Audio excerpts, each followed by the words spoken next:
de l'État, des sièges décrétés par le chef de l'État Félix Tshisekedi Tshilombo dans les provinces de l'Ituri et Nord Kivu débute ce lundi 14 août 2023 au Palais du Peuple sur l'initiative du Premier ministre Jean-Michel Sama-Lukonde du 14 au mercredi 16 août 2023.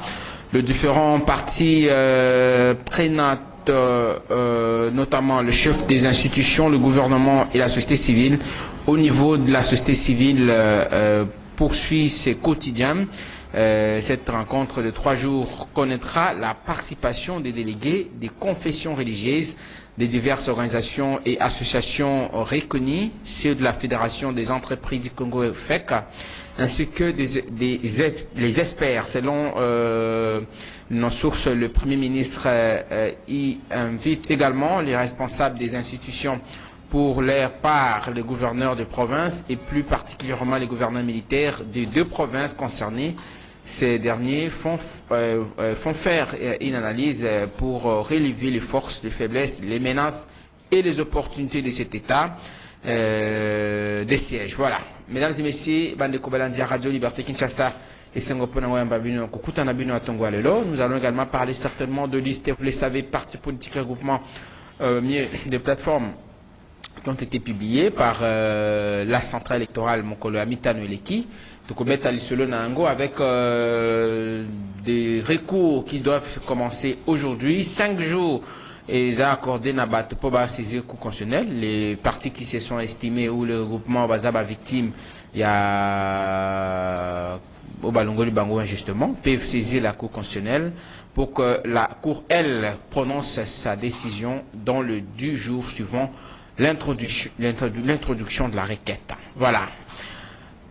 Bande Kobalandi, merci au Pona Radio Liberté Antongwa Lelo. Bon, on a rendez-vous auditeurs deuxième partie, sur Bozul, sur Balibosu, bon, Radio Liberté Kinshasa, 96.8 MHz. Voilà. 2 invités à Union Sacrée Natongwa Lelo, Mibale à opposition, Tobandi na Maître Zoro Babel Moulong.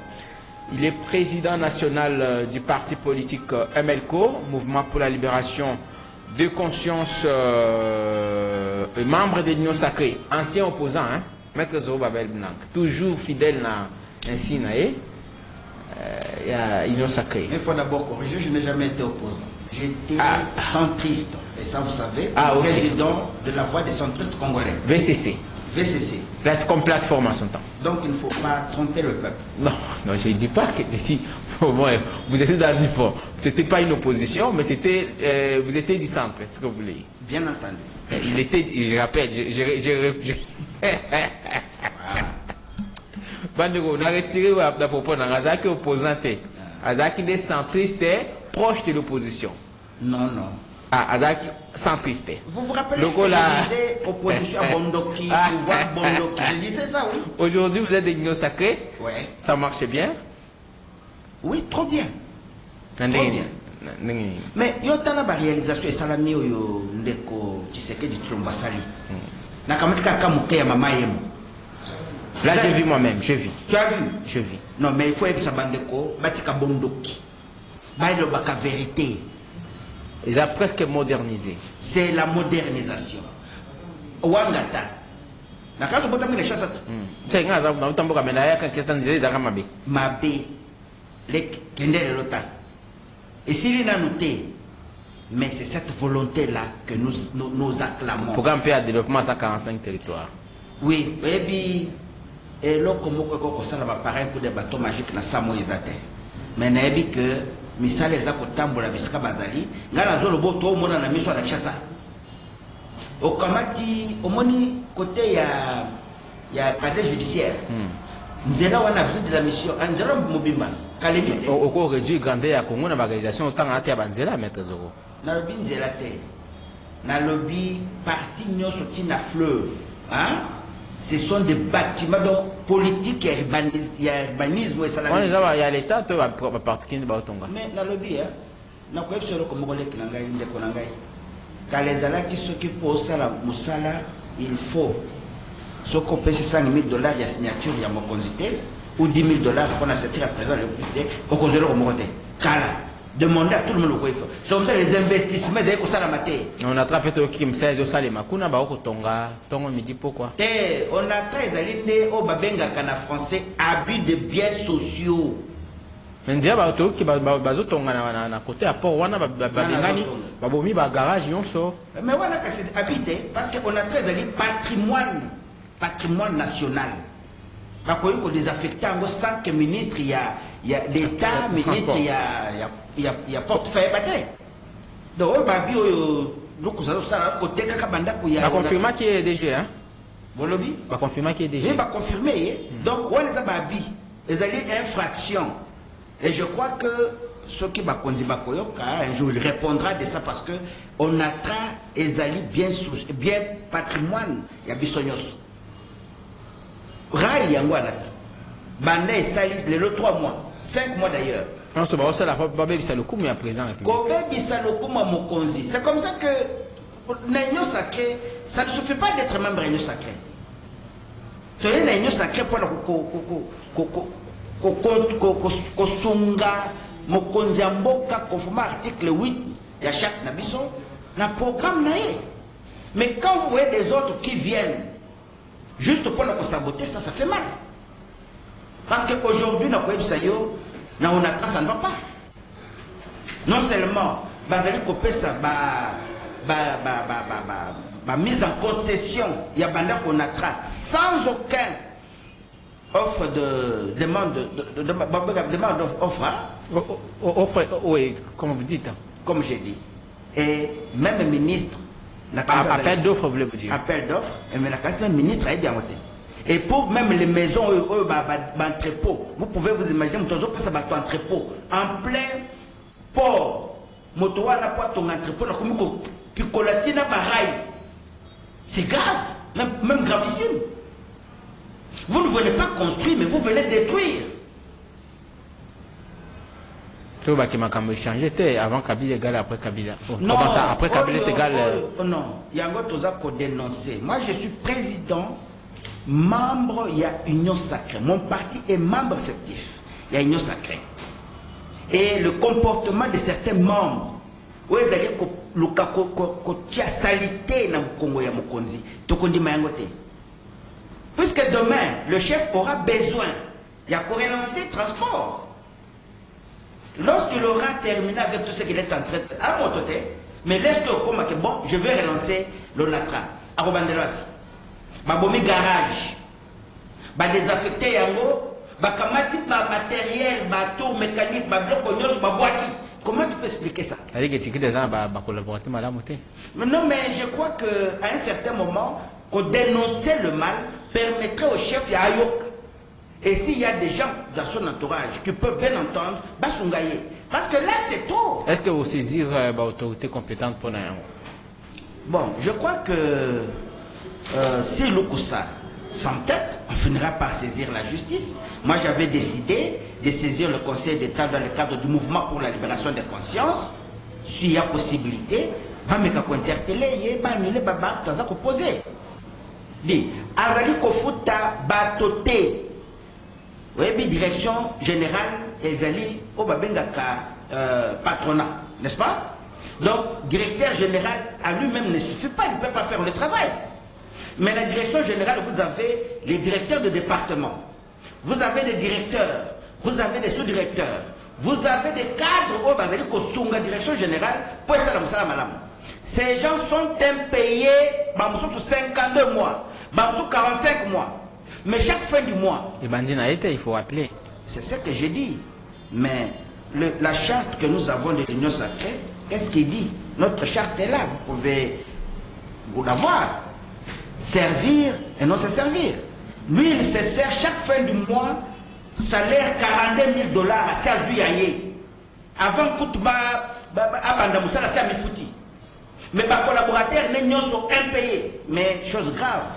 Non seulement pose un acte comme ça, il met, après, comment vos femmes se sont permises, il y a que ça la débrouillardise. Vous n'allez pas me dire que ça c'est le pouvoir qui veut que ça soit comme ça. 37 ménages au Bazali Kobengana. Donc, quand nous le dénonçons, ce n'est pas que nous allons nous désolidariser du regroupement. Non, nous sommes en train de nous désolidariser. Il y a Bambo Magnoso, il y a Mabé Kotinakatia. Union sacrée. Union sacrée, juste pour s'enrichir. Et détruire l'image du président. Ben voilà. Oh, merci. Je te donne un cas encore très simple, un cas vraiment très simple en passant. Et Sili. Prenez-moi le cas des incendies où ils ont causé un accident, il y a un camion citerne. Mais la ligne les lots de Djebidjimboye Bayango, d'ailleurs il vient de Matadi, je crois qu'il connaît la situation très bien. Mais tout ça qu'on dénonce pour, s'il y a possibilité, Ameka Kozwa, arrêté ministériel, où il y a le monopole, il y a carburant. Il y a le transport, il y a la nini, n'a pas particulier. Le quoi, Nani? Nayebi, la société privée, mais ce que je demande, il y a Yebi, parce que ce n'est que lui qui peut autoriser d'abord. Et s'il a autorisé, qu'il retire. Pour quel motif? Oyebi, l'air mondial a sali CEP, service, où ils allaient s'occuper de l'entreprise pétrolière na Congo. Aboyaki, Bamema, eloko benami carburant, pétrole, Nanzela, Basalaki, pipeline.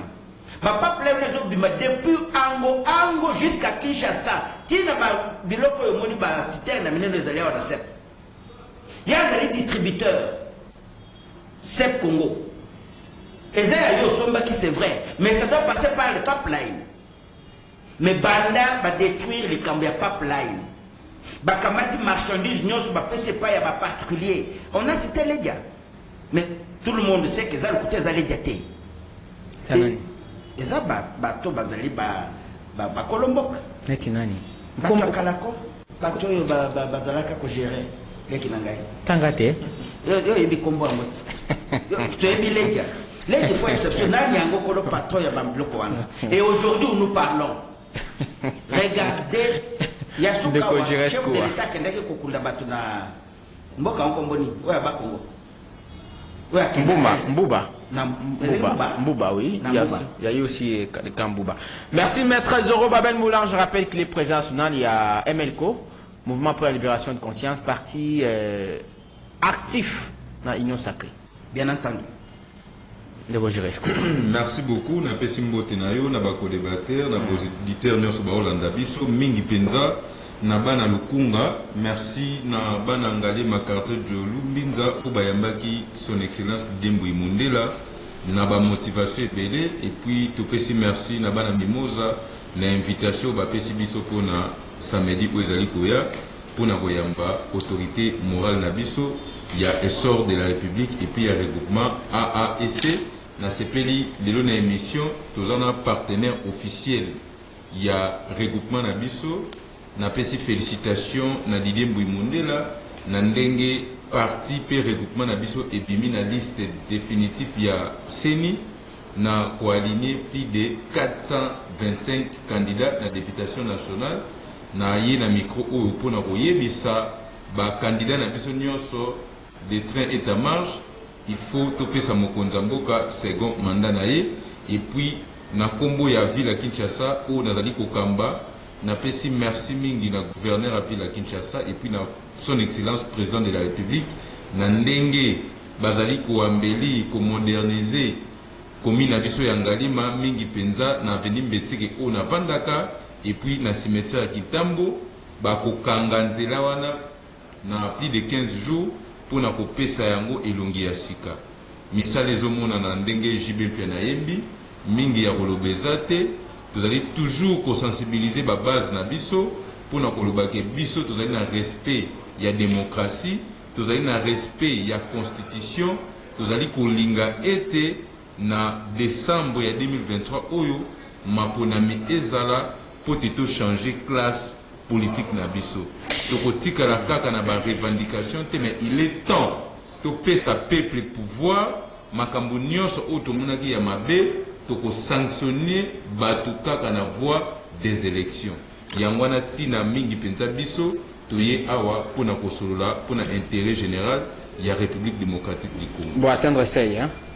En tout cas to atteindre to sala musala makasi. Combien de candidats? Bon tozali lelo na 425 candidats alignés mais tozali na recours autres allez que ça na président Denis Kadima et puis na seni na profiter na micro oyo liste na biso ya mo amba et bimité mais ceux auxquels na BRTC mo amba va afficher tous les 11 candidats il y a A et C mais tout le monde na publication va bimité tous qui na responsable ya BRTC mo amba a expliqué zali erreur matérielle. Est-ce que c'est ça le bon na mikomiliki? Oui, et Salema l'erreur est humaine.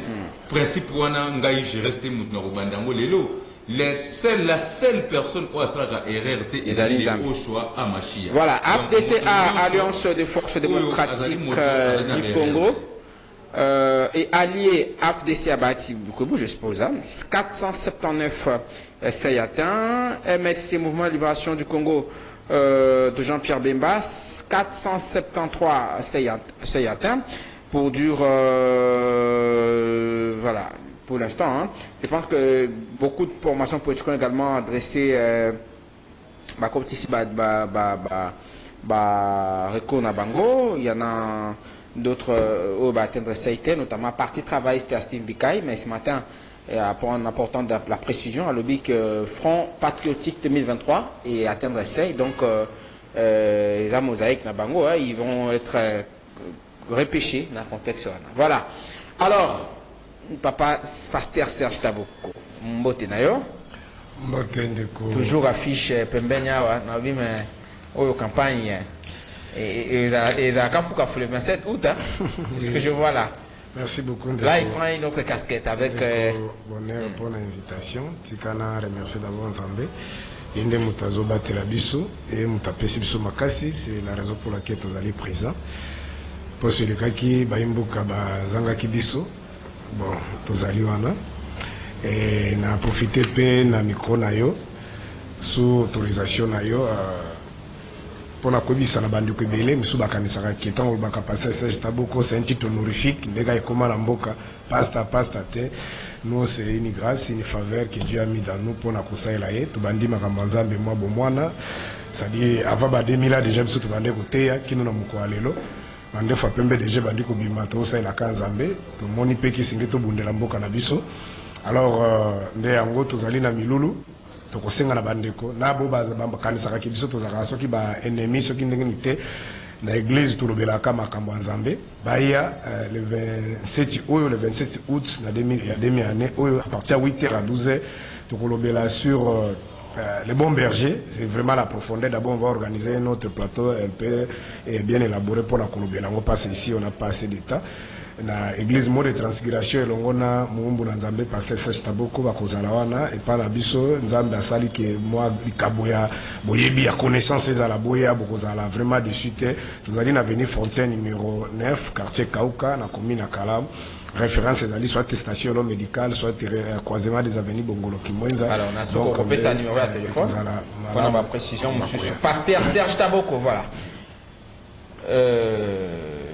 Jusque là candidature à la Mouka Martin Fayol, je me prends comme membre SID Martin Fayol le baki ce qu'il est le bandimi ko pesa nzela na bande ko ya sense ya bande ko ya SCC puis Senko comment je oui non Senko oui ba vendre basola au-delà il y a Makambo pour poser le quoi préalable n'attendons qu'on déposer candidature na bino. Vous avez encore l'espoir que les choses vont évoluer dans ce sens?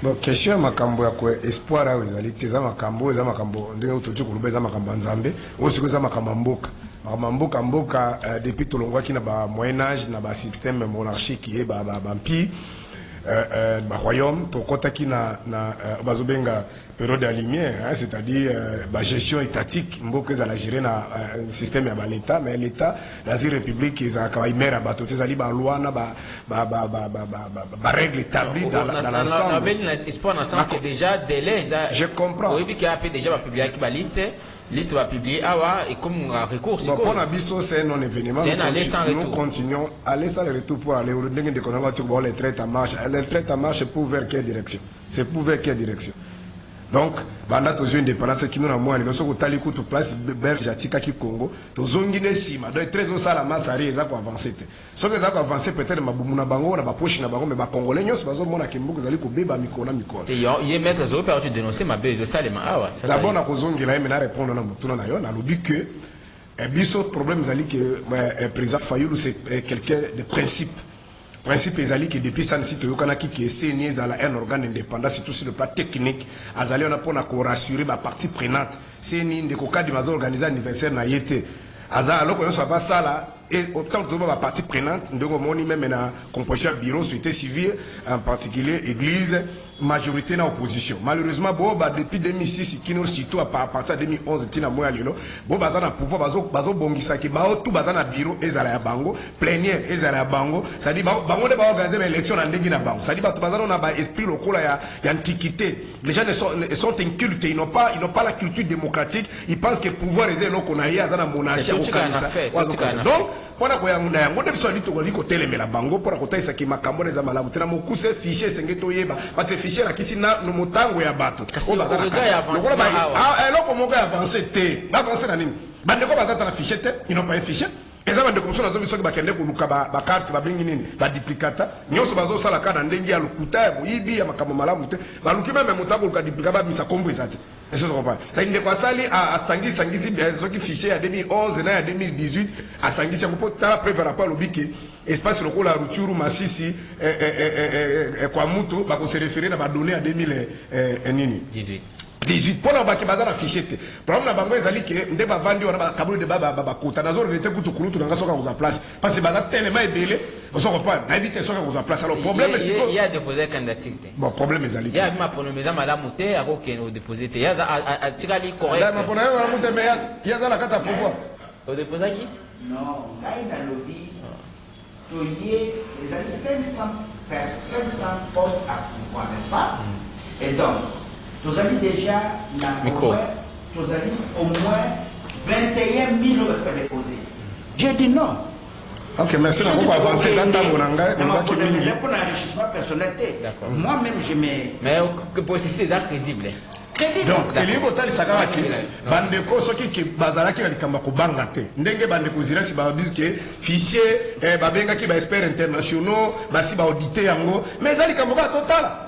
Lokola baza su yoka siko lokozo ezo kamisa biso balobi boy tozo boya soki ba yesu ko tala fichier wana to ko bandela makamba zéro après ko bandela zéro baza c'est que fichier za mabe parce que ne ba dit que fichier za nettoyer bien traité za malam biso to ko ya dès que président fona lo bakita bakutana kina ne ko kadima soki to moni que ba erreur ezali peut-être en 3% on peut avancer pour améliorer. Mais si on dit qu'ils allaient moins de 5, au-delà, il y a 5%. Il faut annuler les processus. Donc il faut reprendre. Mais par exemple, on dit que le fichier est bien. Mais pourquoi pas avancer?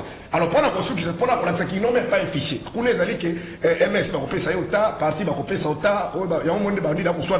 Ah, si on a souci. On dit que Kabouya, ça va privilégier tout ça, va réagir déjà. Parce que vous parlez de Kabouya, il y a des je rappelle que Babi, du 27 au 28, hein, oui, c'est ce que j'ai appris. Il y a un congrès du parti.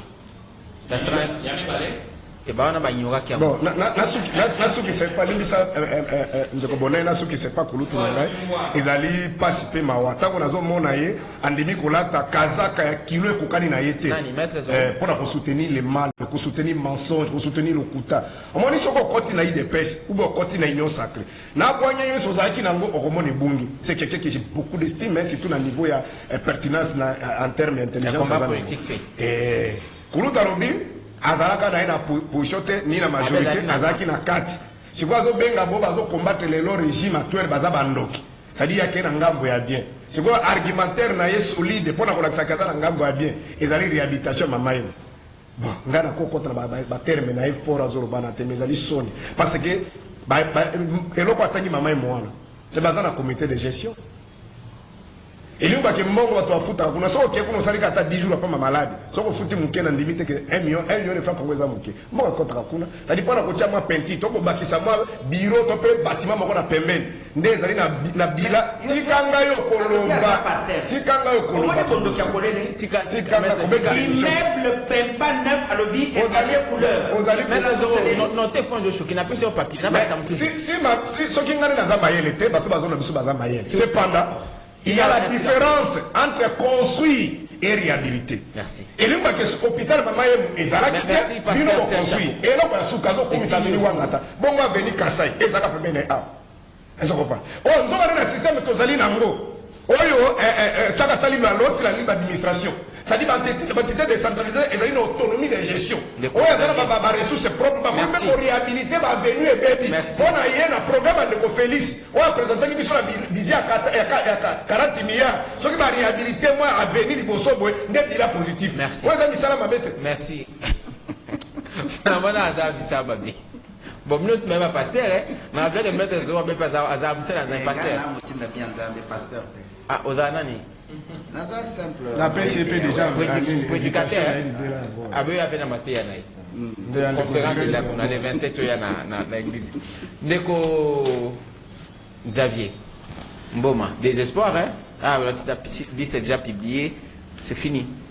Oui, ndeko bonheur na pesi na linga na pesa bango atambo tete mais na pesi bango mbote bandeko nyonso tozana bango na plateau na pesi na souhaiter bonne guérison na papa na ngai bisika azali bandeko nyonso Radio Liberté Mingi alandaka oui les gens qui l'entourent là baza déjà na bazolanda bandeko nyonso na pesi particulièrement na conseiller politique nanga a Nelson Akesa bambote belé VW na zolo baboye Osani Prince Penge nazo kende non wana za président na ngai ya parti politique côté nazo kende côté ya makambu na yende na président Eli Martin Fayulu bango eko kende na ndenge moko bongo vous comprenez wana za nzungu esika pena makambu ezo vanda naza vraiment awa lelo pona loba eloko oyo pasteur Tamboka uti ko chite nango ke meseka dima azana ko sala ba bêtise moko ya ko sakanati na bandi déjà kokoma eloko moko parce que tozali na conférence moko na Pullman Hotel tolobeli makambo ebele ya processus oyo en cours et on nous a demandé de poser sur la question en ligne de répondre ni to quoi que proposer pour na mikolo ezo ya bambule ezo ya pona seni et si je ni yo kocha pour que to lobela ngomba la sini ngana tuna ki bango si je na ngezaki l'indépendance de la CENI en RDC mythe ou réalité et j'ai commencé déjà à écrire sur ça de bonheur. Je suis tellement choqué, vous n'aurez pas d'idée. Vous savez que moi et mon président Prince Penge, nous s'enrôlons le même jour. Nabandeko, on va accompagner Kibiso en triomphe. On arrive là, on arrête tout, on nous reçoit en tant que des politiques, des personnalités. On nous enrôle. Et j'arrive là, la CENI a lancé les opérations duplicata, c'était le 2 août. J'arrive le 3, Nabandi Kolande la Makam. Kombo Nanga Izomona Nate. Kombo nanga na fichier ya monsieur Kadima exact. Kadima que nous qu'on avait réussi, Kadima nous dit il a 44 millions désenrôlés. Parmi les 44 millions là, moi Xavier, je ne suis pas là. Est-ce que c'est erreur était matériel ou de caoutchouc le bas? Erreur matérialité, je vais vous choquer. Bakaboli basit, omoni masina nyonso, nanjili nyonso, anteleza na makemba, na bureau ya quartier. Ce que komi wana okokuta ba liste mais ba fiche et belé non retrouvé wana eza bato baza na kananga olandela oyo bazo landela te mais bazate mais si vous êtes candidat député on vous appelle on vous fait entrer basali ba magui na bango na kati kuna ba bimise le carte mais na kati non nga naza candidat na joua ki bango okosi bango na kosi bango que je ne suis pas candidat to sali manœuvre na ba policier wana ba pesi fiche na remplir ekoti ezate na bimi je pars à gauche na bengi petit moko na banomo na ye na ba mouvement ya trafic ya mbongo à l'équipe ya Zumbongo koti carte mutu na bengi petit vient qu'est-ce qui se passe qu'est-ce que je peux faire pour avoir la carte parce que na komi na suka na zomo na te na ko sali abi veut pesa 15 000 francs na bi 15 000 on a pesa carte au bima oh, OK au fimaki j'ai son numéro j'ai notre conversation avec lui j'ai toutes les preuves possibles na zolo bana na radio non na pesier 15 000 francs na kangi na papier na komi kombo na ngai correctement na PCA. Il y a un autre ami, membre de l'ADD. Photo passeport. Non, de l'ADD. C'est par là que je suis. Membre de l'ADD Congo qui est malade. J'étais obligé de l'accompagner à Mutombo, à ça l'examen Moko qui était très important à la radio. Na komi na un hôpital à Mutombo di Kembe. La CENI m'appelle, Batuna Bango, ou à Kota Kinana. Abivé, ndenge na wana fichier kombo na yo, ezate. Ceux qui ont un candidat Zonga, toyebi ndenge ni tozosala pour que bacandidat bazwa carte mposo tosaleli yo oyo etant que candidat ekozala malamu te. Je suis sérieux dans ce que je suis en train de dire, très sérieux même, parce que eza makambo etali mboka na biso. Et je donne raison au président Eli Martin Fayulu. Ozongi nazongi te nayebise boye. Oh mais comment ça eza te ndenge ni yabi tinda photo passeport, tinda photo passeport tosalela yo carte comme ça ya mafia ya mafia na seni tinda photo passeport tosalela yo carte ngana bi ok ça va nazo capturer photo passeport natali en ligne photo ezate ngabi soki natindele photo c'est que na komi prêt ya kozala na buzoba o bango bazosala na yebise renvoie moi mon argent zongisela nga mbongo na bi bakokata nga bizongisa zongisaka bongo tango azongisi mbongo eyoko bien c'était 15 000 et 14 500 nazwi photo na nga o na sanrolaki natindele nga bi voilà les aventures que vous êtes en train de faire avec votre Kadima. Il veut jouer au Congolais. Tu vois que je m'étais fait envoler. Non, non. À ce moment-là, moi je suis politique. Je suis en train de souffrir. J'ai l'argent dans mon compte, mais je n'ai pas accès. Mon père est malade. Tout ça, c'est Kadima. Et si l'homme qui l'a placé là-bas, pour la carte. Pour la carte, tout ce que Kadima fait. Biso de l'autre, la 4e cycle. Qu'est-ce qui a changé dans la carte Oyakala, dans Oyakadima? Kadima fait ça pour économiser mbongo ya mboko etikala na caisse publique ou bien pour que asala pour na sentiment oyaye. Kadima imprime les cartes, n'a pas imprimer comment les imprimantes au ya Paris Foot. Non, vous avez quelque chose en main, après 3 jours ça doit s'effacer. Et qu'est-ce qui se passe là? Ceux qui vont imprimer les duplicata, on plastifie directement.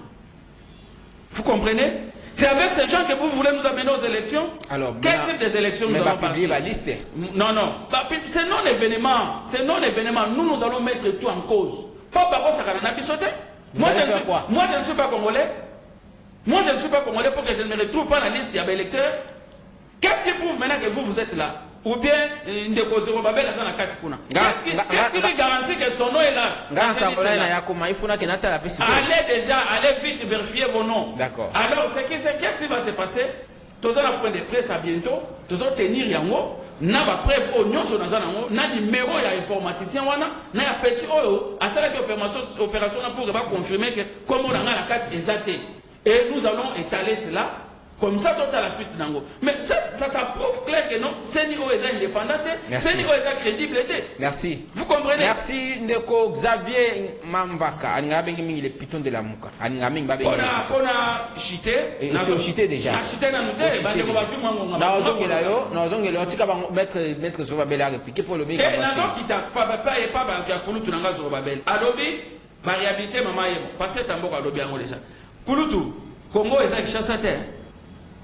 Comment est-ce que je ne sais pas mboka na yo eza wapi. Depuis que obani ko soutenir régime oyo, na mboka na yo papa, allez-y na mboka na yo nini basali déjà parce que Congo eza chassaté.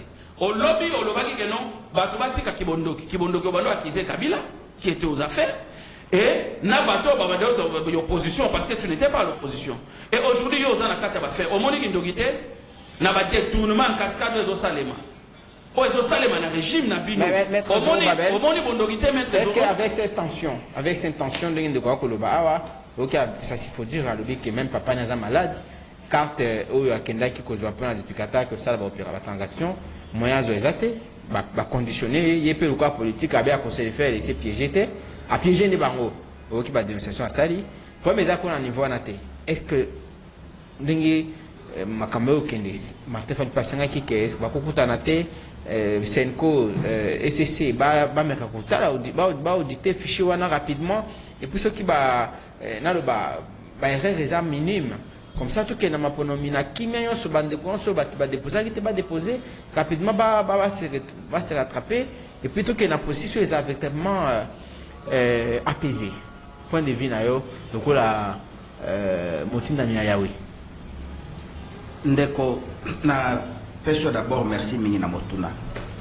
Et là, comme ça, vous allez kolobape comme les années. Volonté, il y a kokende na maponami et pas bandeko. Au bazali na opposition politique et zalité. Il y a liboso, baboy opposition, balobi bazaba résistant. Alors que le concept résistance n'existe pas dans la Constitution et opposition, il faut être un chef de file nango. d'après la loi sur l'opposition en République démocratique du Congo. Donc, il n'y a pas une opposition. C'est ça aurait dû être organisé par l'Assemblée nationale ou par non, l'opposition elle-même? D'abord, l'opposition doit exister, parce que c'est l'opposition parlementaire, institutionnelle. Est-ce que celui qui veut s'appeler opposant institutionnel, Azali, en même, il y a prouvé dans le cas de l'hémicycle, opposant? Il n'y en a pas. Martin Fayoul avec son SID, Azal a combien de députés dans le Parlement pour faire le contrepoids? Il n'y en a pas. Ça, c'est un aspect. Donc, il n'y a pas d'opposition. Moi, j'ai même pensé qu'ils n'avaient pas pratique démagogique il y a Kala, il y en a Moï, Moutoualozo, Ganga Ganga, Nabuto Kamoni Mukonjamboka, Azua y enveloppe, Basololi, Bameli, Masangiskuana. Parce que. Aux assises, comme on dans le lobby, j'ai même pensé comme ça. Ah, okay. Parce que Batubaboiti n'a concept opposition, Bakangami la résistance. Ça, c'est un aspect. L'air Babandi Makambo, il y a bureau, il y a Kadima. Et Bandi n'a pas ça. Ce n'est pas Tshisekedi qui a compliqué. Jusqu'à ce que tu aies comme Kadima. Ce n'est pas le choix de Tshisekedi Félix. Ça, c'est un aspect. Deuxième chose, Kadima Bandi Kobele le Kambouya, Makamba Maponami. Tout ce temps passé, Bazalaïka a une contestation, pour faire passer le temps. Or, ordre, il y a Moukonzambo Kazali que même un jour, il n'y a pas Mbekolekate. C'est ça, il était amis Beko. C'est ce que j'ai dit. Lui, il travaille pour ça. Parce qu'il y a un prétexte. Et nous avons dit, le Kolazana Boigna, nous l'appuyons. Il n'y a aucun union sacrée. Non, au moins, oui, Mboka est allé le col à forêt équatoriale. Okoyo kolobate ke okuzo tondolo na kati ya zamba kaka na minute oyo kochwa no bizobi. Il faut Luka. Il faut Luka. Eza lokola mboka. Mboka kotonga yabo ce n'est pas un instant. Motuna leki nanga zo tunanga lobi yo mboka non. Moi je suis kanyoka. Et pas nanga développement ezali des trains. Train banda et kanga mina les salate. Mais ce n'est pas pour ça que je vais en vouloir au chef. Congo est allé à Kinshasa. Mais Kinshasa peut être Congo parce que ça, ça peut partout. Mais Malembe. Du moins, il y a une volonté. Par rapport à un processus, il y a bloqué le processus. Les autres communes à Souka, quand ils m'ont dit, Boya, tout ça là, Makamba fichier électoral. Baboy, mais nous devons à un moment avoir le respect des institutions. Dis-moi, quel est le statut qu'a Martin Fayoul? Et puis, on a regretté, quand je vois mon jeune frère... C'est un président élu, non pour non, mais moi je regrette. Le statut est quand même... Un président élu. Attends, il y a le président élu. Moi, je suis doctorant de l'université de Kinshasa. J'estime que Ndenge Boyaka Bozali peut être cadre universitaire. Mais parler des institutions, Fayoul devient une institution na Majinine, na Bondokinine. Ça n'existe pas. Président élu. Bon, mandé à Wezo Nasuka. Statut à président élu, ils ont continué. Tolongo la biloko wana. To sunga la biso na biso, ezamboka na biso. Maintenant, nazo sunga na likambo na ye. Accueilli, copiégé, bana yaseni. Kadima lobby, je le rappelle. Kadima leka lobby, bon, ça l'attention, ceux qui m'a vu, prenez la police la plus proche. Yozali national, il faut être nationaliste. Ezamboka na biso, il faut être la patriote.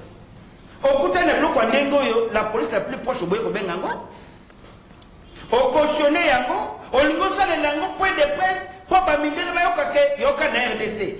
Mais, aux a collaboré, aux a congolais. Non, soyons sérieux. Donc, ngana kanisi, moi. Il y a le dit, comme on est paysan à Nani. Mais là, on est rassuré, yo, nangai qui est en train de revoter. Comme on a vu ce que vous avez. Ndeko nangai, ngana bourse qui paie carte. Soyons honnêtes, la bourse carte. Aujourd'hui déjà du Picata. Nazui. Et ça va mettre. Tout le monde. naza na yango. Merci. Le temps où la salle négociée, ça se mal. Tant on la salle qui va au monde pour caméra pesante. Tant ok, comme on est allé, hein. Yo mozana assurance. Mais quand naza candidat na la kisa. Na boye kuza candidat national. Na députation nationale. J'ai demandé na regroupement le fait yango. On m'avait mis mon nom na lukunga na non. Remplacez-moi par une autre personne. Parce que la kisa carte à diplicata. Yo beaucoup partout pourquoi? Merci. Ndeko, bakomi diplicata? Bakomi diplicata. Yo venez on est. Non, attendez. Merci. Ça va. Il y a le diplicata. S'il vous plaît. Nazo répéter que ndeko nangai merci. Soyons sérieux quand même. Merci beaucoup pour la parole. Quand on a côté ndeko pasteur Serge Alibisinga Kala pourquoi pour na ibisa ibino soit na awa eza débat où tout ça awa eza pour que peuple congolais azwa leçon aiba ndenge nini évolution ya mboka ezotambola ngana yaka ba débat sous autour des individus na bandi ko rappeler peuple congolais parce que peuple cause sous manipuler les autres ont la revendication autour des Kadima. Ce n'est qu'un individu. Tout ça qui combat opposition contre Nanga Awa. Batuba Koufa, entre autres Rossi Mukendi, aux familles est-il le Banelaka. Mais Moutazaki Eli Félix Antoine Tshisekedi qui de l'opposition. Ça dit qu'on manipuler le peuple que pour Moutou Abima, président de la République, il faut Kadima. Non! Kadima est un individu, c'est une institution. La jurisprudence est là. Tobuna awapona nanga mais mutabima membre ya opposition. So qui to se préparer malamu na ba parti politique na biso Kadima akozaka ka un sujet. Alors nana zonga nelo komoko. Lelo na kamwe kolobake koyeba que à part Prince Penge na parti na ye azarape na mutu mususu. Ngana kanisaka parti après ce penga azaraka yemo. Na bindenge na kanisa. Secrétaire général Payaka. Ezali avinanga na kanisaka ke ezalaka ka yemoko. Parce que selon moi, Nabi que Prince Penge il est aujourd'hui porte-parole ya Martin Fayou. To azali garçon de course ya Martin Fayou. Non, il faut pas dire ça. Na lobi na kanisaka. Pendant la monate une réunion parce que un parti politique, nous avons des partis politiques de masse, nous avons des partis mallettes. Un parti de masse, ils allaient partis politiques où ils allaient installer dans toute l'étendue de la République et puis bah tribune c'est dans 4. Il y a moins de problème, il y a CEI. Il y a moins de problème, il y a alignement, il y a candidat et zo kokate. Batba kolobakeka dimazo manigancé CENI, nzo kaza makambu ya CEI. Ils allaient makambu ya ko aligner ba candidat, il y a des partis même dans le regroupement na biso AA et C. Bazo koka proposer biso ba candidaté parce que baza ba parti malade. Il faut tout dénoncer yango. Le parti politique est commis au sali stati, au pays na DGD au Futimbongo au créé parti politique. Ce n'est pas la mission d'un parti politique. Un parti politique peut d'abord on a des membres dans toute l'étendue de la République. Problème toi nango awa. Aucun de la situation ya maponami. N'a rappelé peuple congolais. Alors bien kaba diplicata. Na cheka ya Martin Fayou. Baoti ko sangana awa 4 opposants phares. Martin Fayulu, Denis Sanga, Moïse Katumbi, na Matata Ponyo. Papa, na publication ya CENI, au monique parti ya Matata Ponyo GLD, babimi na CEI. Ensemble, babimi na CEI. Sanga, abimi na CEI, Martin Essidé et Bimité. Raison valable où Essidé et Bimité to sunga peuple congolais. Martin Fayulu n'a pas l'argent pour aligner les candidats. Biso, na tambolina Didier Mbouimundela. Président za awa ngai naza palba tokende na banque to futi mbongo nazali na yebi ndeni totindi ba mandataire. C'est un problème d'argent qui pose les problèmes. Comment 4 personnes basant na liste d'opposition pour na kobo ya kadima mais 3 partis politiques na ba to moni bango ba saligner ba candidat mais Esido aligné te pour année. Alors beaucoup t'en as pour année. ou soit ce qui est rouge, le rouge, ou soit ce qui est vert, le vert. Comment n'a pas une question matata pour nous collaborer Katumbi matata mais baninga na yewana opposition ba aligner ba candidat na même processus électoral. Alobi kamba amateurisme. Alobi kamba amateurisme avec matata ponyo soki Fayulu azaki candidat otolobaka awa eli ezali parce que Katumbi nda finansaki. Mais dans l'élection oyo tozali nango siko Katumbi s'est déclaré comme candidat présidentiel.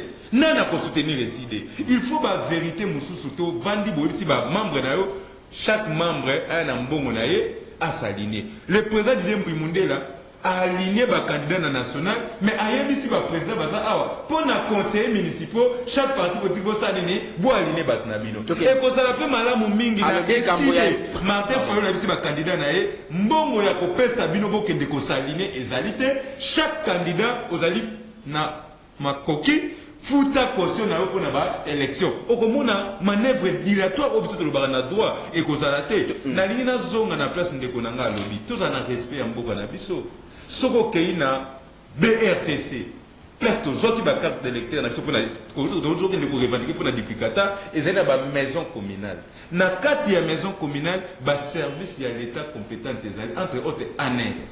Comment yo un citoyen normal okende kosola makambu ya mboka na petit moko bo aza identifié te ye moko to awa na bengi petit moko bo ya ba kene kuna ba kombo na ezate soko kene na seni pour na revendiquer okuta nana. Il y a des agents balati pe ba chargé bena ba commissaire otuni furoni nazo jouer na kata seni tozali na ba agent ya réception tozali na ba agent juriste tozali na ba contentieux tangela biso kombo ya agent wana mais na bengi petit moko boye. Petit on a ebisinga 15 000 na pesi na nous 15 000 tout ça nous fait débat na radio munene boye et puis ba intéressé ba kolanda biso tandis que aner ezawana tandis que police ezawana tandis que même ba responsable ba seni ezawana exactement nazolo bango parce que zo pesa mawa si je me vois na nzela te to vendre na radio na mwana moko bo ba traiter na makambo ya duplicata monto nyonso oyo azo carte d'électeur il y a un numéro oyo qui est na service il y a affiché so que pour na duplicata ba beti kombo na yo isi ba betakata jires kuwa okomona fichier na yo pourquoi ya ye e mona na te ngana yebi bango bata FCC batingaki ba candidat na bango ba kende ko s'enrôler c'est ça le problème de Serge Taboko. Bon, merci beaucoup. Malgré la temps ils ont la CG c'est pour ton invitation pour le Bélango. Et ce qui me met mal à l'aise, mon émission tozali pe na casquette ya Moussaï Nzambe. Babilo mususu les autres tindo tant zobi ça me battre mususu mais na respect à bato ils ont ça la kitoko te. On a qui sont kotika kana union sacrée. Na maere nyoso papa mama kota ko na classe ebungi.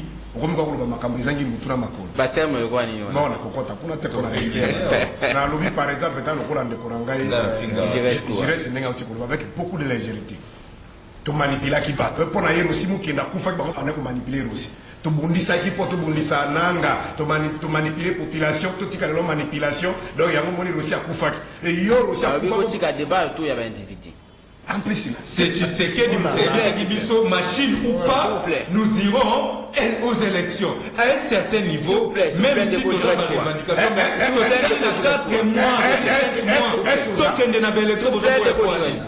Allez-y, allez-y. Est-ce qu'on dit ça quand on dit ça on date au Félix c'est que la salle pour des presse a dit j'irai avec sa machine on peut ça date au Félix ça sera pour des presse parce que discours à Félix il y a souka na triomphal awa auto mena ki mbona lo bito pas de machine à voter to ça même en marche et l'église catholique avait mis les communiqués sur toute l'étendue à RDC pas de machine à voter fais imaginer ba sala qui donc ba mozo le vezaki na habite so zaki no possible apparaître on se comprend donc Rossi a kufa ko ba boki kadi il y a beaucoup de gens qui ont des machines à voter, ils sont qui sont là. Voilà. En plus, à quel sous tout le monde a une divinité. Ailleurs, le matin, il faut la mbongote. Le matin, il faut la mbongote. En 2011, tant que c'est que j'ai dit c'est vrai, il m'a pour essayer ce qu'il y a mbongote. En 2018, tant que tu as ma bazaï, tu as parce que mbongo est à la quitter. Ça, c'est la médiocrité. Voilà. Félix est dans l'élection en 2018 ans. Alors, il faut ça. Il y a beaucoup de cas de Bion qui a ça la catena Binomba, a dit que dans la salle à Mossina. Ça, c'est des débats inutiles. Vous voyez, on a la télévision ou bien la radio. Donc, vous poussez peut-être à Makamoussou et Zangitina, trop Makambo et Mboka. On se comprend. Et puis, tout ça là qui te bunda qui a aussi ma koufa qui d'abord aussi a koufa pour Azaki d'abord mon société civile avant de bounder la moka nae et de commencer ma benga qui le reste Félix qui la benga masse Rosia qui koufa marche no pa kapangala na aussi ma koufa qui pour Félix benga ma marche qui soit qui a encouragé marche mi bala bien ma bloqué ba comment ba pour Félix benga la marche qui ne sait pas que ba na 2015 dans votre koufa il dépêche de négocier avec Kabila.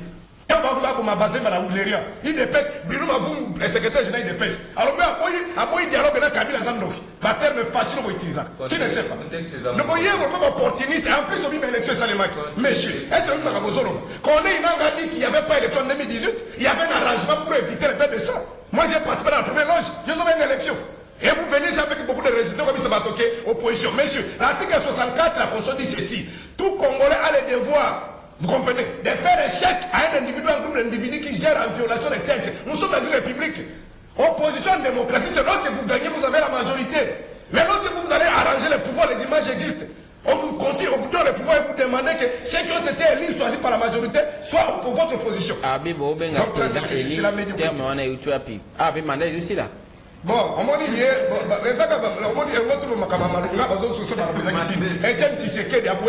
même Félix, il est allé plus loin. Image est allée à ça, l'émission dans Sidi Bongo, Bongo a profité. Moi, je n'appellerai jamais Kabila président ici au Congo. Je vais te trouver pourquoi. Parce qu'il n'a jamais été élu. Journaliste a dit ça, mais Bakenda qui n'a nini, mon père, mon père, mon père, mon père. Elle dit ça, que mais c'est très dérangé. Félix a lobby, joli pour toi, le qui n'a pas comme ça, mais la sima. Elle dit ça, ma camusous. Elle dit ça, que Félix a fait. Et en plus, on l'a dit par résultat, ça va moi, c'est Félix a profité. Oui, allez, donc, il y a des gens qui voient que le pays ne marche pas. Ceux qui vont pression dans ma ponomie, auto kanisa loko atumona lobi tokanisi shadak ndako zo shadak nazo te membre opposition. La réponse est déjà qu'on les arrangements. On les a arrangement on va kenda ki ngoba tala si comme bokesuki. To zali wa. Ba onyo so biso to bundela ki ba Museveni ba kada moto combataki ba ke ko miko ke para ba à cause du arrangement. Merci. Donc si kana na sirisa. Soit que bazo benga manipulation ndeko. Pourquoi tozo boya manipulation? Talo kwa kuruto chikuluba. A féliciter Félix pour la wangata. A féliciter pour la réhabiliter ba bakisi moi bâtiment ko la simana mama. Mais azali koko awana bilan Félix est positif. Mais lukusa oyo Félix a nommé na onatra. Alors il y a des mutazo sala ke Congo ke na libosote. Donc wangata bilan positif. Mais lukusa soka zi $42,000 wana de bilan négatif. Pour éviter makabozo, c'est ça la manipulation. Ça dit na gestion à lukusa. Ça fait partie du système à Félix. Ça fait partie à bilan à Félix. Parce que ceux qui lukusa so ibambo Félix ça sorti que Félix ça d'accord ayebi aligné yango. Et ce sont comment votre zone. Yom toza di bando sont séparateurs. Mais Félix il pona longolé. Donc c'est ba débat ezangi na wana ngato to contre makambo ali à CG makambo ko peut-être ani donc nous continuons à se battre pour ce pays. Ceux qui bango va ba mona que Congo bongi pona ba zumisala. C'est leur problème. Mais la majorité va venir toza bende ko toza dans un pays où il y a plus de 6 millions de déplacés internes. Bazo violé bazo te ba bana banzete bazo kata bato bazo komba tona moi di kolonioso. Mais bato bazo kasike mboka bongi. Po ya kofi nyosaka. Parce que poignet déjà va combien de temps 1 million de vas bien. Il y a plus de 100 millions de Congolais qui souffrir. Ndeko Xavier Mambaka rapidement sur réplique Ezali. Tous au bande kunanzela singa 082 33 33 749 82 33 33 749. Tant qu'on kozwa maloba au petit point de vue na yo tant qu'on kochite na au réplique au petit point de vue na rapidement en 30 jours ya lobby après ouverture to koyeba ba détail na ekobanda. Ouverture, il y a table ronde de Tolobia, il y a assise, il y a table ronde. Il est là pour évaluer l'état de siège. Pour assise, moi je pense que Bandeko Oyo bato pas na table wana va éviter nous ce cause la complaisance. Batala na bilongi baloba na vérité. Parce que makambo état de siège premièrement est foutu de l'autre côté. Ba résultat autozela qui état de siège to moni angote.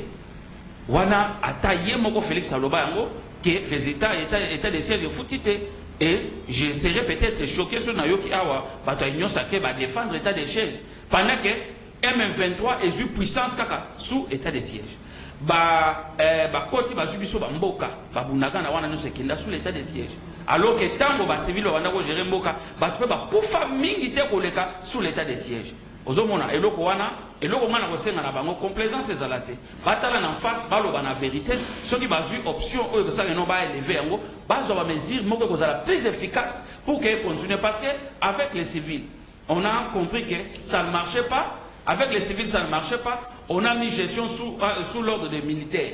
Alors pendant qu'il y a des militaires, on continue à tuer les gens, on continue à piller et à récupérer quelques agglomérations. Merci. Et tant que ça va civil, vous pensez que les civils seront plus forts que les militaires? Là, ça relève maintenant à la stratégie efficace ensemble parce que l'état de siège interrompre même liberté à battre dans la période où il y a élection. La campagne pour liberté à battre et ça pour dans l'état de siège. D'où il faut lever en gros, dans un système civil, en plus, renforcer la sécurité. Même les civils vont gouverner, cela n'empêche pas que les soldats vont les sous-souter. Mais il y a parce que les soldats le corps va commander l'opération. Parce que ceux qui sont là-bas, et le quoi malam et kobimate batika complaisance ba o nyonso ba liaka mbonga ba militaire mais fort loué pour la guerre et comme na gomate et comme na bamboka wanate et suka ka wana Kinshasa basala ki débat na ngona non je vais citer pour dire ceci. Allez-y rapidement. Makambo oyo ndeko nanga Jires azolo bana lokola mwana yeko sakana na manzanza awa mais c'est premièrement moi tu ne connais pas ngai soki nazolo ba makambo oyo a raison pour Balbo ça mon non je lui dis par rapport à ce qu'il dit lui. Babylone, on a solo et bani les lotés. Toi, tu parles aujourd'hui que notre tika il y a 4 mois. Depuis quand on a commencé, il y a qu'on réclamer ma Kambaseni. C'est aujourd'hui qu'on a commencé, tu me parles de 4 mois, tu montres tes doigts comme ça. C'est pas sérieux là. Parce que tu es aujourd'hui de l'union sacrée, est-ce que toi et ta famille, tu te retrouves, toi, depuis que tu es à l'union sacrée, botika ba sentiment. Botika ba sentiment et zangatina.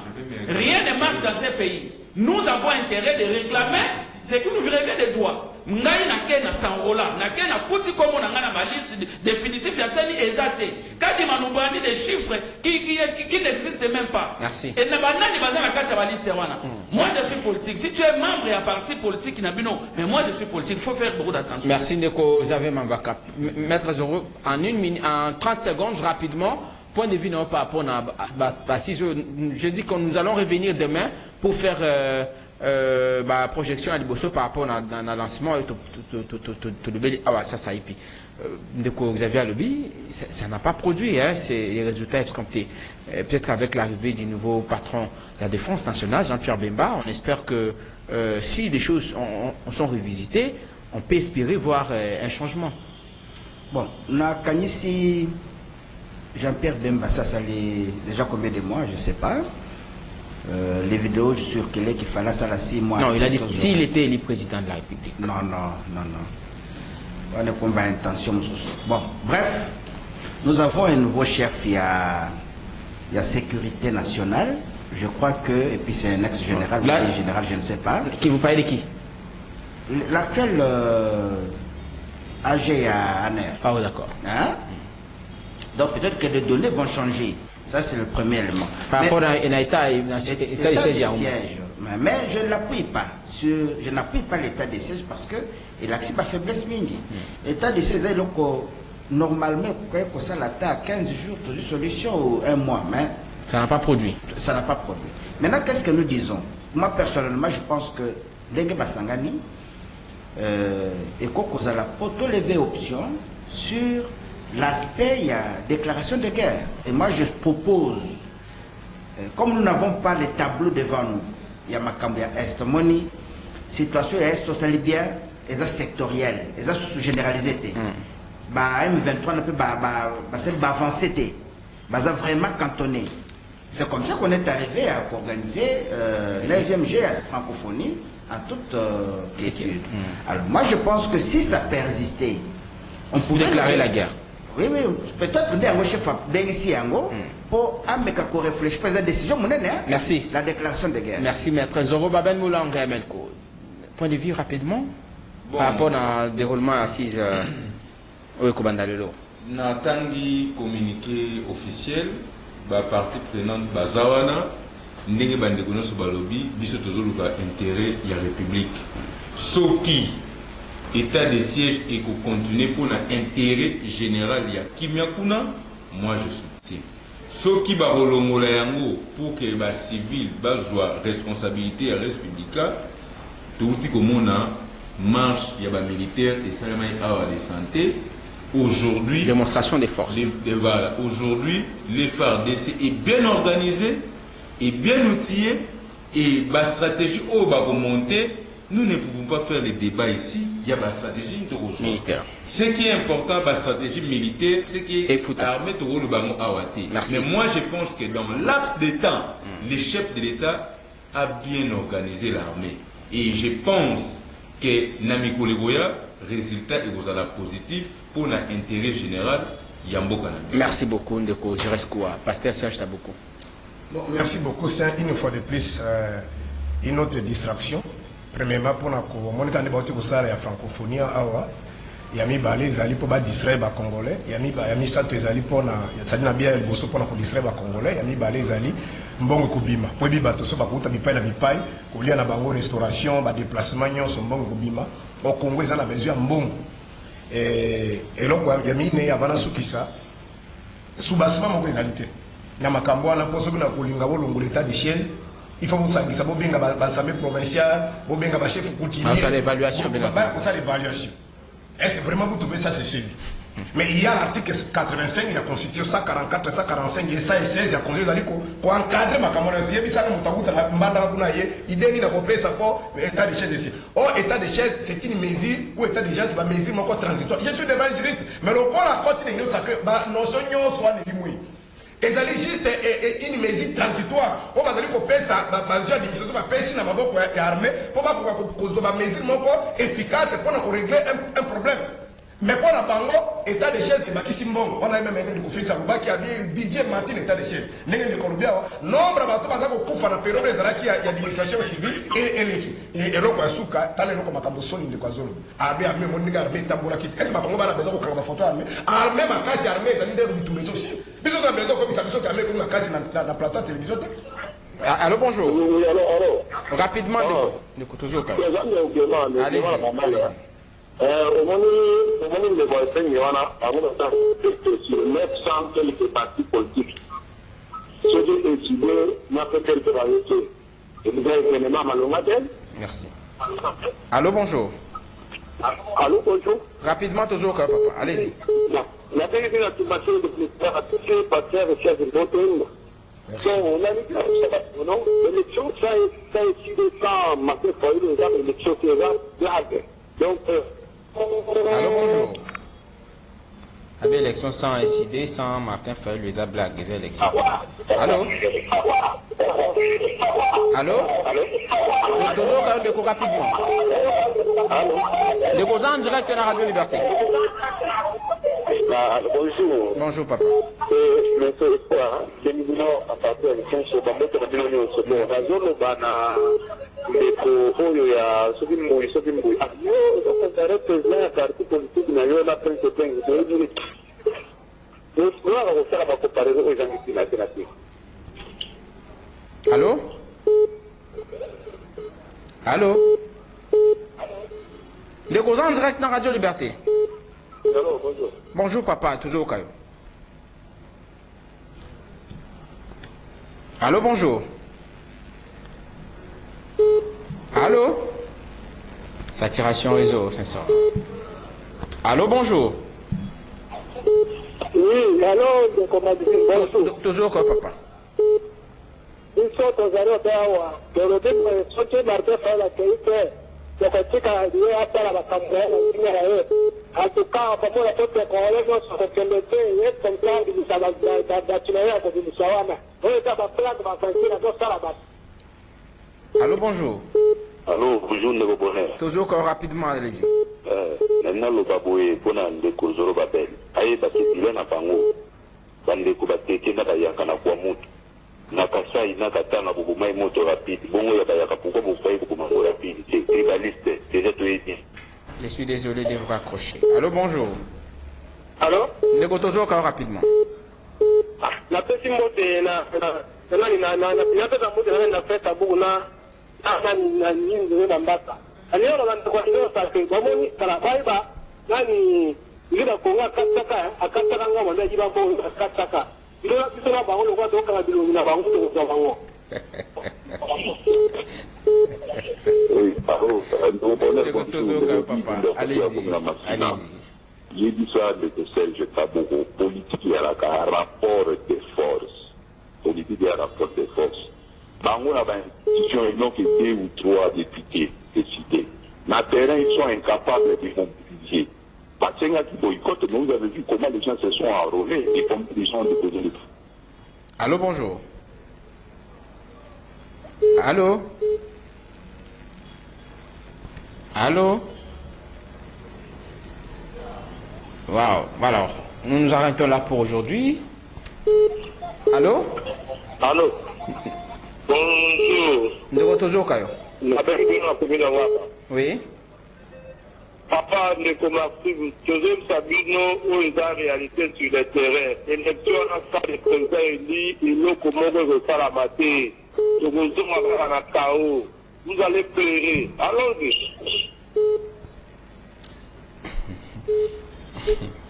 Allô? Oui, allô. Oui, allô, bonjour. Allô, bonjour. Sincèrement. Allô? Allô? Voilà. Mutasema le baizab nani pas je vois bien là. OK. Ndeko Xavier. Rapidement, tokomi na suka édition. Oui, lokola tokomi na suka nga nazolo baboyi. Nazo meka ko recadrer mukende ko Jires qui a parlé des choses inutiles ici autour du président Prince Epenge. Premièrement, moi je suis le président fédéral ADD Congo à Django. Tu dois prendre le temps maintenant de me connaître. Président Epenge Azali, garçon de course, ça d'abord tu dois retirer ça. Il est communicateur et porte-parole de la MOCA.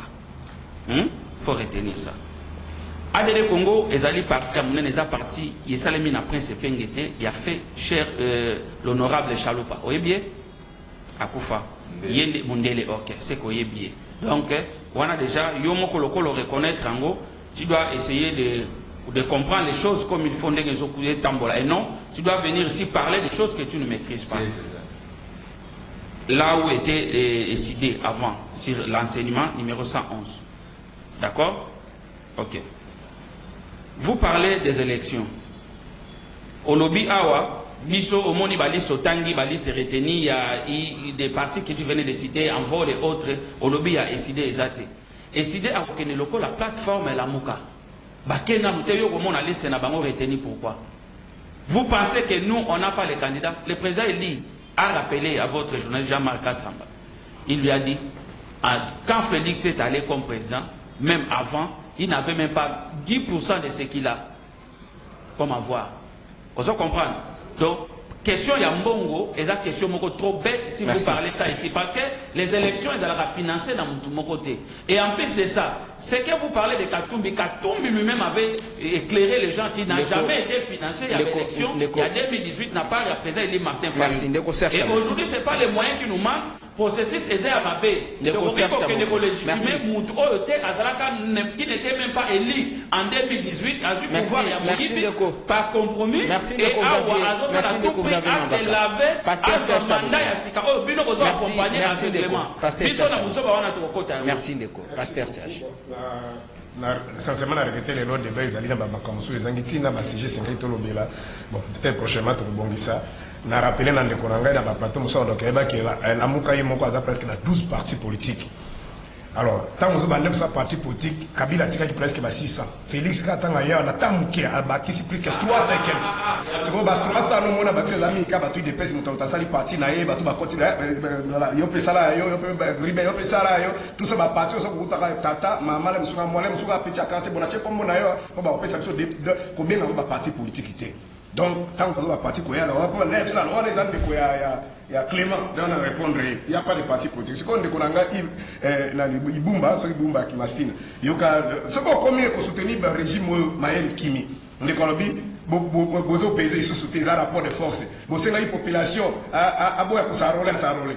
Na évité, maintenant, il faut que vous ayez une population qui est s'arroler. Il y a un cas de 4, vous avez 4 de base. Nous sommes dans un processus. Vous pouvez déposer ma liste, pas de fichier à Moïbi.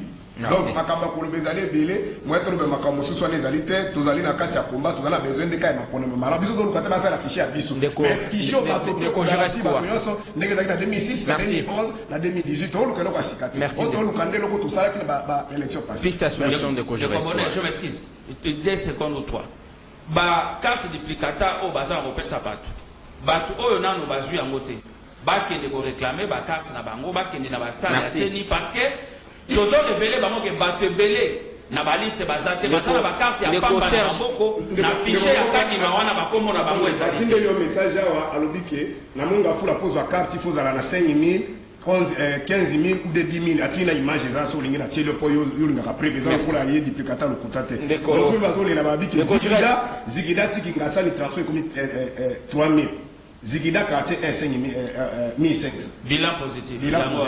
Ndeko je reste quoi piste à solution par rapport à notre bédelo. Ma ponomi pesa la kimia, tout ça la boni bande ko balobi, même au revendication ba ko senga lelo.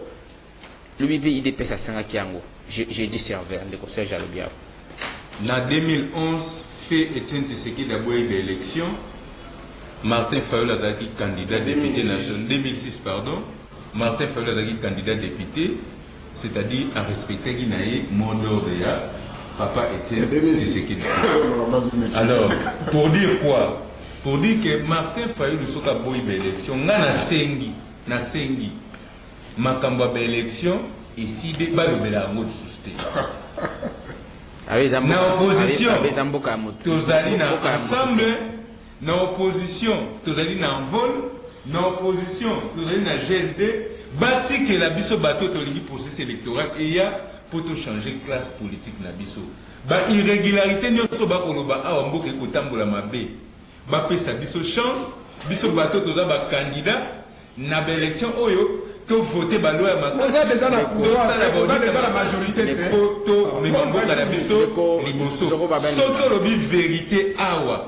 Na ngambu ya eside batu ya lamuka bakoloba ba sujet to partager awa ezana sens bongo na élection 2028 tous en abino na course pour tous ba ponami asika ndeko ngai na boyi ko déposer candidature na ngai pona moi lokola anguma ya batu bazokende bazokanisa que l'enrichissement sans politique na bité naza président à parti na présenter ma ML kosota na liste na biso a présenté ma candidat partout. Place au kaka ya Lukunga, lokola ngai na boyaki nazaki un peu empêché, motu ya parti semble-t-il na monante à quotité, bachia mutu na habité mais c'était notre place. Voilà les problèmes parce que la place ngana pesa muninga na ngai motu ya parti na ngai. Le parti est déjà représenté. Ngai na boyi. Martin Fayulu lobi na aucune élection te.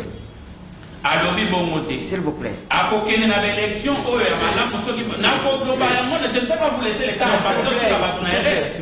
Banka tu vas jamais boycotter les élections. Donc okene ma koba misoki ba devoir ficher les élections comme on a ngazambia za na tati.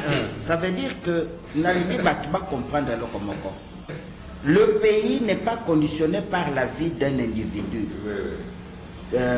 Comment il s'appelle Martin Fayulu pas. D'ailleurs, Martin Fayulu c'est pas ici on parle de la politique. S'il vous plaît. Ça veut dire que les individus, ceux qui montent la machine est en marche. Et l'essentiel. Parce que moi, les pièges bandeko bazali kolinga kocha bondo kezanini. Ceux qui kaka les 23 ceux qui décembre koké le fiesta la mété. Transition ça c'est qui. Voilà, ma bandisu makelele. Alors, nous nous retrouvons demain, ça sera pour le deuxième numéro. Je pense que le candidat se déploie déjà. Hein. Nous apprenons également que l'ADH de l'honorable Jean-Claude Baende va se rendre à Mandaka pour bientôt avec sa porte-parole nationale, Madame Sarah Sunde. Nous vous disons bonjour. Alors, merci à vous tous d'avoir suivi. Merci de Maître Zobel Moulang, avec plaisir de vous retrouver prochainement.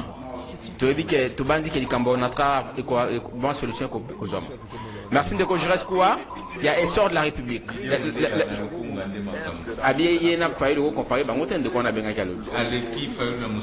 D'accord, Serge Taboko, merci.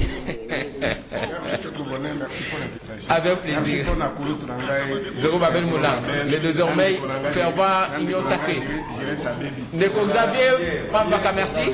Merci Ndeko Bonheur, merci Bandeko. Rediffusion 20h juste Radio Liberté Kinshasa. Et des propositions de lundi à vendredi de 8h15 à 9h15 et de 10h30 à 11h30.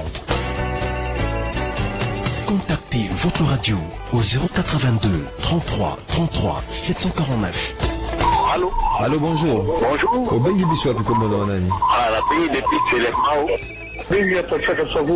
Est-ce que la boucle n'a plus à Congo? Mon fait, mon connu. J'appelle l'attention de